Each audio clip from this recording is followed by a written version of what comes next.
1번 재무제표 작성과 표시죠. 일단 우리 재무제표에는 재무상태표, 그 다음에 손익계산서, 현금흐름표, 자본변동표, 주석. 그래서 1번은 맞아요. 그리고 시험 문제 쉽게 나오면 요것도 잘 냅니다. 재무상태표는 일정 시점에 기업의 재무상태, 손익계산서는 일정 기간의 기업의 경영 성과. 그래서 거기 보시면은요, 2번 재무제표를 작성할 때 계속 기업으로서의 존속 가능성을 평가해야 한다. 맞습니다. 왜냐면 우리가 사업이라는 거는 계속 할 수 있느냐 없느냐도 중요하잖아요. 그래서 2번 맞고요.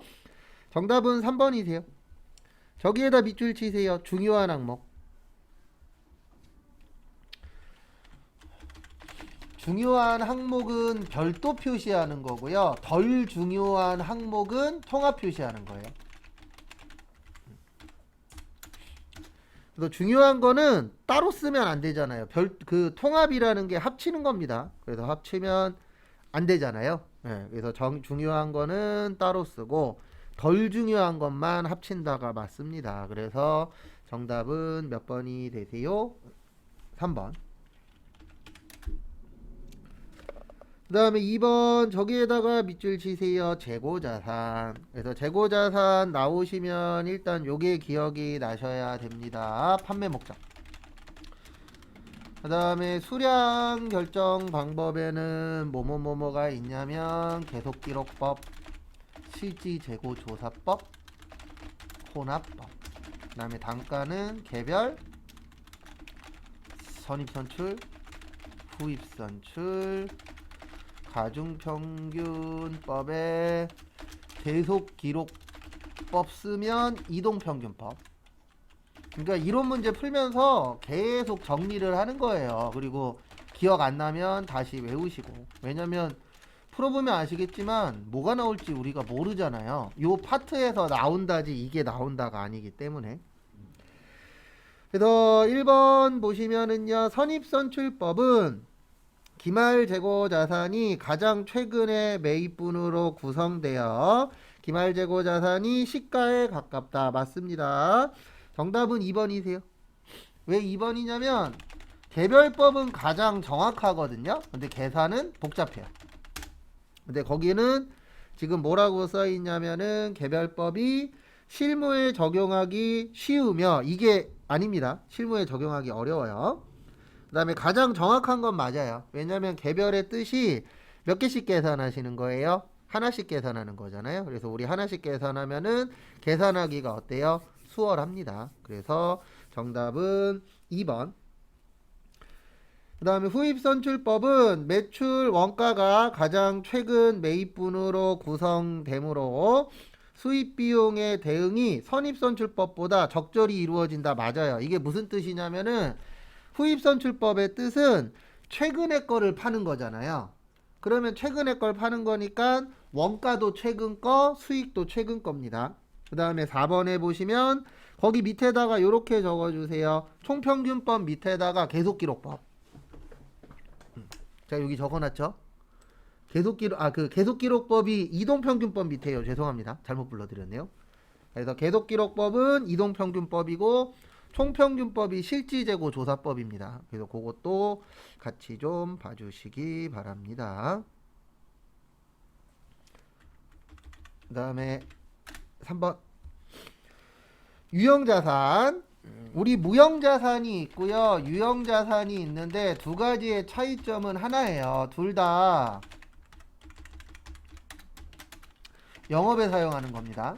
그래서 둘 다 영업에 쓰고 둘 다 1년 넘어야 돼요. 그래서 1년 넘어야 되고 근데 차이점이 뭐냐면 무형이니까 형태가 없다.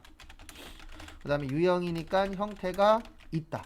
네, 요 차이점이 있다라고 봐주시면 될 것 같습니다. 1번 유형자산은 재화의 생산 용역의 제공 타인에 대한 임대 또는 자체적으로 사용할 목적으로 보유하는 저기에다 밑줄 치세요. 형태가 있는 거. 그거 중요해요. 왜냐면 시험 문제 쉽게 낼 때 형태가 있나 없나 가지고 답이 나오거든요. 그래서 그 부분 잘 봐두시고요. 그 다음에 2번 특정 유형자산을 재평가할 때 해당 자산이 포함되는 유형자산 분류 전체를 재평가하는 거 맞아요. 그래서 우리가 평가할 때에 전체를 재평가하도록 되어 있습니다. 그 다음에 유형자산 처음에는 취득원가로 보는 것도 맞아요. 그래서 정답은 4번입니다.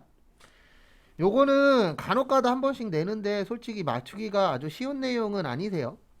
그래서 새로운 시설을 개설하는데 소요되는 원가는 유형자산의 원가라고 되어 있는데 그냥 비용 처리하시면 되세요. 그래서 정답은 4번입니다. 근데 이렇게 나오면 쉬운 시험 문제는 아니세요. 그 다음에 4번은 우리 저번에 외우라고 했었는데 아마 못 외우고 계신 분들 있을 거예요. 그런 분들은 꼭 요거 두 줄 외워주세요. 요거 두 줄만 외우면 요 유형 나올 때 맞출 수 있습니다. 그래서 뭘 기억하셔야 되냐면은요. 변경에 두 가지가 있어요.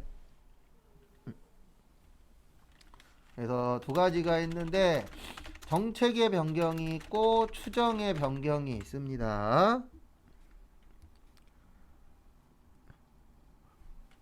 그 다음에 정책의 변경은 어떤 법을 하는 거고 소급법, 그 다음에 감가상각은 제외, 그 다음에 추정은 대손이나 감가, 그 다음에 얘는 전진법. 그래서 요것도 좀 잘 봐두세요.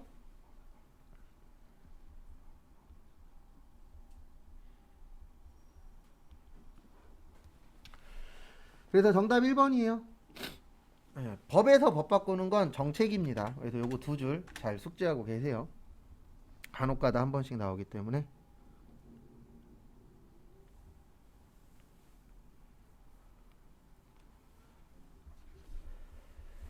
그래서 보시면 5번 다음의 거래로 증감이 없는 자본 항목은 결론은 붕괴하라는 얘기입니다.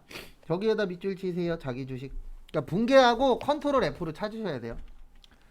자, 자기 주식 500주를 주당 300원에 취득한 후 2중 300주는 주당 400원에 매각하고 나머지 200주는 소각하였다. 그래서 일단은 저기에다 밑줄 치세요. 저기 첫 번째 줄에 자기 주식, 그 다음에 두 번째 줄에 소각, 그 다음에 세 번째 줄에 자본금.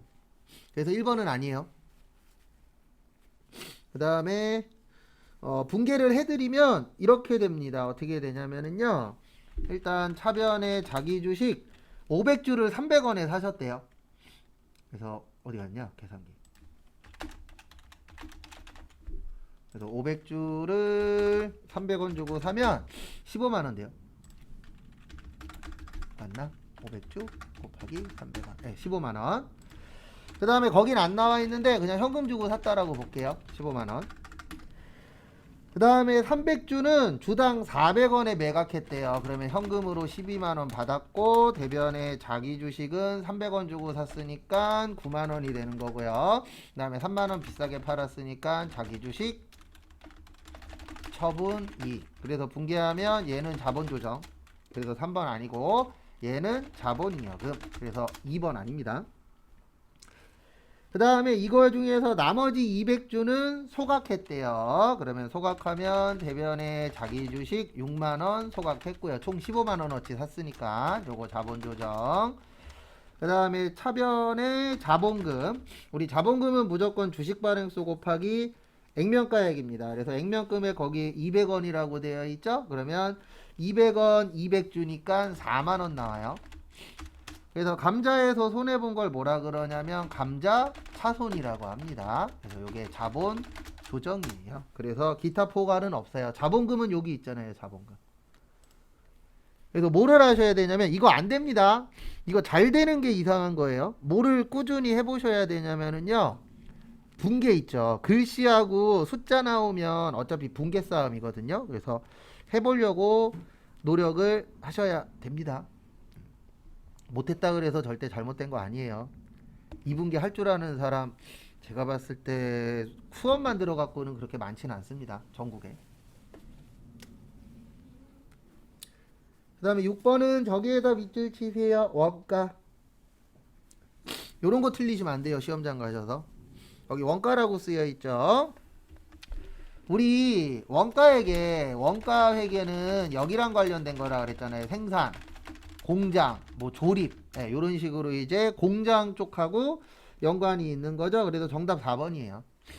영업용 차량 유지비는 800번대입니다. 우리 800번대를 뭐라 그러죠? 판매비와 관리비라고 하죠. 그래서 정답은 4번이세요. 그 다음에 또 다음 거 보시면은요. 7번. 세금은 제조간접비를 저기에다 밑줄 치세요. 직접 노무 시간으로. 그래서 직접 노무 시간이 기준이에요.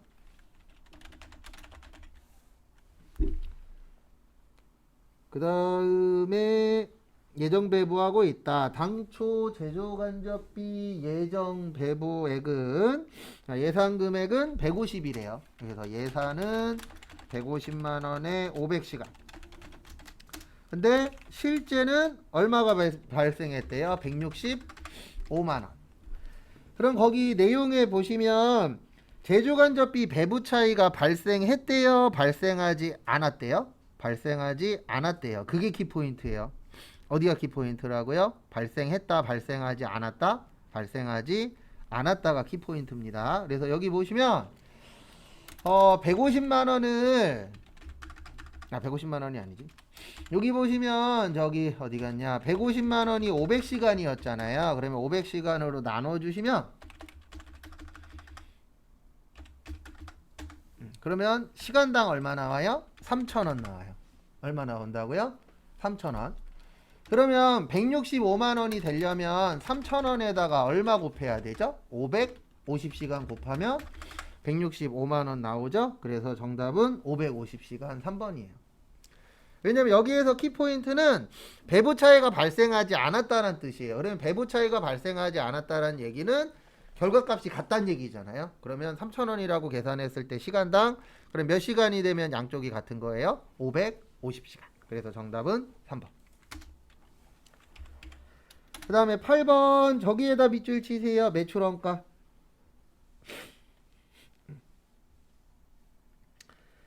그래서 거기 보시면 월초 제품 수량이 500개, 그 다음에 월말 제품 수량이 300개, 당월 제품 판매 수량이 몇 개요? 1000개. 일단 우리 매출원가 나오면 요걸 먼저 좀 기억을 해주셔야 됩니다. 뭐 기억하셔야 되냐면은요, T자 있었잖아요. 뭐 있었어요? T자. 요거는 좀 쉬운 문제 아니에요. 이건 응용 문제입니다. 그래서 우리 제품 계정이 차변, 아이고 왜 또 영어냐. 제품 계정이 차변의 기초 제품, 단기 제품 제조원가, 팔리면 매출원가, 남으면 기말 제품. 그래서 거기 지문 보시면 기초 제품이 저기 67,000원. 기초나 월초나 같은 거예요. 그러니까 기초는 1년이고 월초는 한 달입니다. 그거일 뿐이지 내용은 같은 거예요. 그 다음에 월말이 55,000원. 그 다음에 요거는 좀 응용 문제예요. 거기 월초 제품 수량 500개. 그 다음에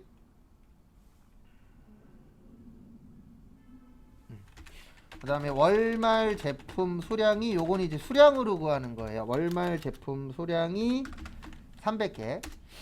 그 다음에 당월 제품 판매 수량이 1000개. 1000개예요. 그러면 당월 완성 수량은 몇 개냐면은 차변 대변 같아야 되니까 800개가 됩니다. 근데 거기 보시면 당월에 완성된 제품 단위당 원가가 110원이라고 되어 있어요. 그러면은 800개에다가 110원 곱하시면 88,000원 나옵니다. 88,000원. 그럼 우리 차변과 대변 어때야 된다 그랬죠? 같아야 된다 그랬죠? 그러면은 여기가 10만원 돼요. 쉬운 문제 아니에요. 왜냐면 이걸 해본 적이 없어요. 밑에 거. 그래서 요건 좀 응용 문제랑 요 문제는 좀 난이도가 있는 문제입니다. 그래도 좀 요런 문제는 좀 덜 내주십사 하긴 하는데 뭐 우리가 덜 내라 그래서 덜 내는 것도 아니니까요. 그 다음에 또 다음 거 보시면은요. 다음 거 보시면 9번 저기에다 밑줄 치세요. 제조원가 명세서. 일단 정답은 1번이에요. 왜 1번이냐면 제공품은 제조원가 명세서고 제품 관련된 거는 저기에요. 손익계산서. 그리고 거기 매출원가 있잖아요. 우리 매출원가는 어디 가야 볼 수 있죠? 제품 가야 볼 수 있죠. 그래서 정답은 몇 번이 되세요? 1번이 됩니다. 그 부분 참고하시고요. 10번도 우리 이거 외우라고 했었어요. 제공품 수량. 그래도 위에 거는 저희가 따로 본 적이 많진 않아요. 거의 없고 밑에 거는 외우라고 했었죠. 그래서 기초제공품, 단기 착수량, 그 다음에 완성품 수량, 기말제공품, 공손품 수량. 그리고 제가 시험 볼 때까지 똑같은 얘기 많이 하겠지만 지금 우리한테 중요한 거는 몇 개 맞았냐가 아니에요. 맞았으면은 알고 맞춘 건지, 그 다음에 공식 같은 거 잘 기억하고 있는지. 그래서 기초가 1500개, 착수가 8500개, 기말이 700개, 공손이 1300개. 차변과 대변 어때야 되죠? 같아야 됩니다. 그러면 여기가 8000개 돼요. 그래서 정답은 2번이에요. 왜냐면 완성품 3%가 정상 공손이면 8000개에 3%면요 240개 나와요. 요게 정상입니다.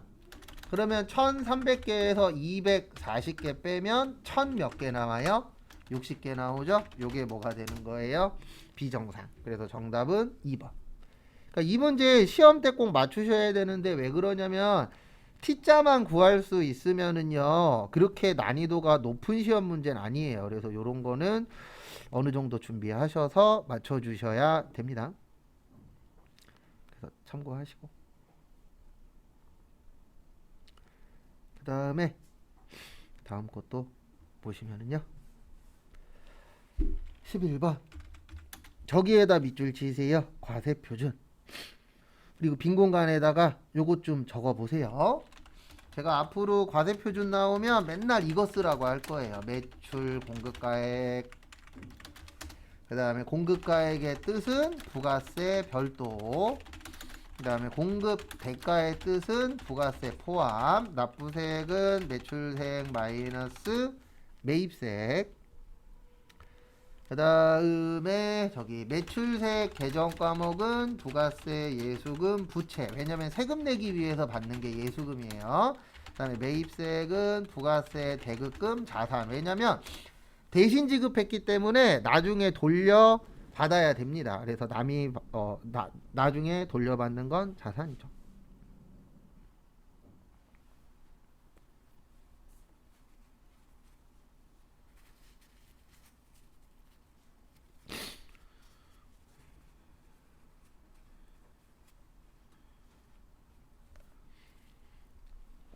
그래서 요거를 좀 알고 계시면 답 맞추는데 좀 도움이 되실 겁니다. 그래서 참고하시고요.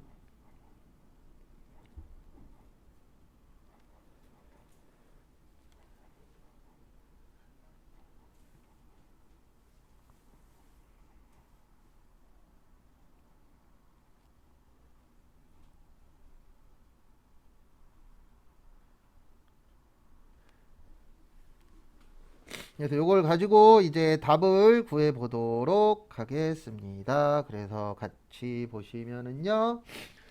1번 영세율 세금 계산서. 요거는 포함돼요. 영세율이더라도. 영세냐 과세냐가 중요한 게 아닙니다. 그래서 그거는 포함이 된다라는 거 참고하시고요.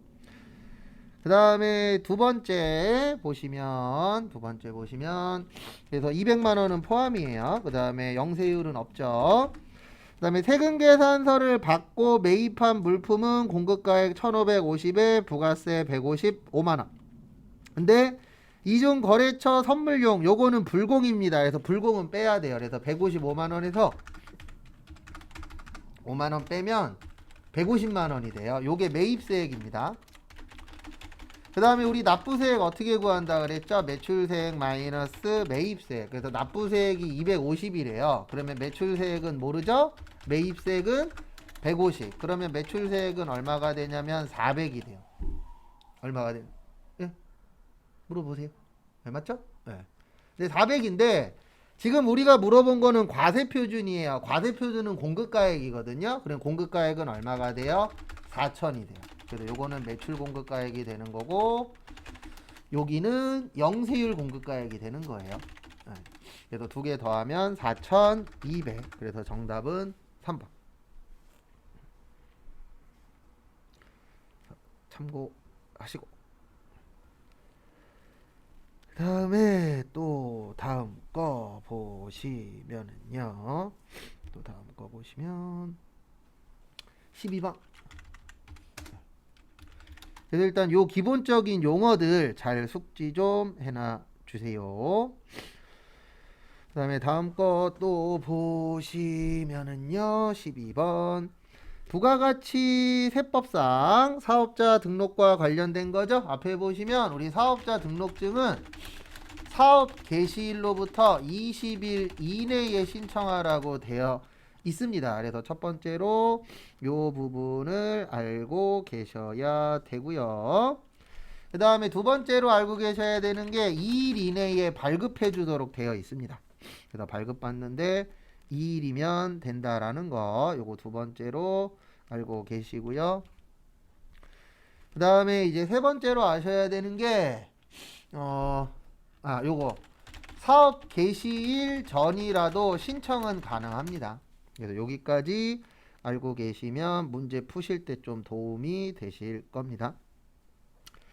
그래서 1번 신규로 사업을 시작하려는 자는 사업 개시일 전이라도 신청 가능해요. 그래서 1번 맞고요. 정답은 2번입니다. 작년까지는 3일이었거든요. 네, 올해부터 2일로 바뀌었어요. 그래서 정답은 2번. 그 다음에 3번 휴업 또는 폐업하면은 신청하셔야 됩니다. 신고하셔야 돼요. 그래서 3번 맞고 그 다음에 과세사업을 겸용하는 자가 면세사업을 추가할 경우에는 면세사업자 등록을 따로 하는 게 아니고요. 과세사업자에다가 추가하는 거예요. 그러니까 과세와 면세를 따로따로 신고하는 게 아니라 거기에다가 추가하도록 되어 있기 때문에 별도로 신청할 필요는 없습니다. 그래서 정답은 2번이세요. 그래서 요걸 낸 이유는 올해 바뀌었거든요. 3일에서 2일로. 그 다음에 13번 다음 중 해당 과세기간의 전액 필요경비의 불산이 필요경비에다 밑줄 치시고 요렇게 적어주세요. 비용.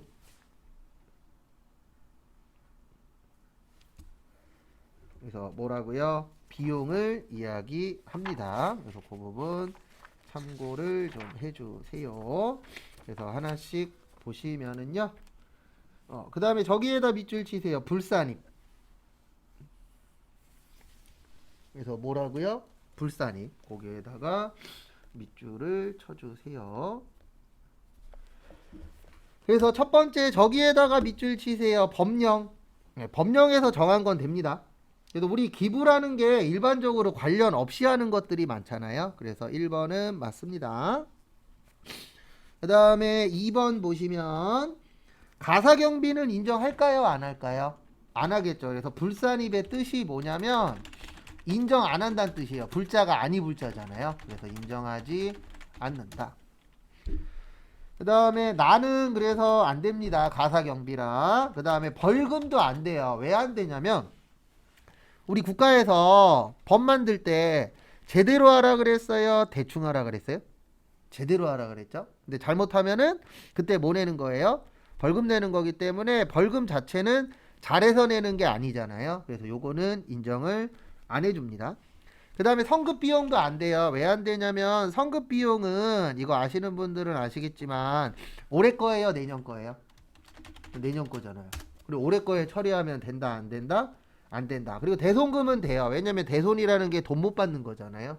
그래서 지금 대손 관련돼서 이번 시험에 나올 확률 엄청나게 높습니다. 왜냐면 요즘 경기 또 안 좋다고 막 얘기 나오잖아요. 그래서 뉴스나 그런 거 보시면 대손 얘기들이 나오고 있어요. 뭐 은행에서도 대손 충당금 준비해야 되지 않냐 이런 식으로 건설회사들부터 해서 그래서 대손은 좀 잘 봐두시기 바랍니다. 어쨌든 정답은 3개. 그 다음에 14번 영세율에다 밑줄 치세요. 그래서 영세율 그러면 알고 계셔야 되는 게 하나 있는데요. 영세율은 수출 관련된 거예요. 그래서 수출 관련된 거고, 그 다음에 국내 거래가 아니라 국외 거래죠. 수출이니까. 그래서 정답 4번입니다. 왜 4번이냐면 여기에서 키포인트는 저거예요. 뭐냐면 수출업자가 키포인트예요. 왜냐면 수출업자는 국내 사람이잖아요. 그러면 이거 무슨 거래로 인정이 되는 거예요? 국내 거래로 인정이 됩니다. 그래서 정답은 4번. 그 다음에 15번 저기에다 밑줄 치세요. 이자소득. 무슨 소득이요? 이자소득. 그래서 우리 이자소득 뭔지 알죠? 그래서 말 그대로 이자 받는 겁니다. 그래서 거기 보시면 정답은 3번이세요. 왜냐면 거기 보시면 연금저축 연금외라고 되어 있죠. 그래서 연금외로 받는 거는 기타 소득으로 보라고 되어 있습니다. 그래서 정답은 몇 번이 되세요? 3번이 됩니다. 그래서 참고하시고 그 다음에 잠깐 쉬었다가 3시에 실무 보도록 하겠습니다.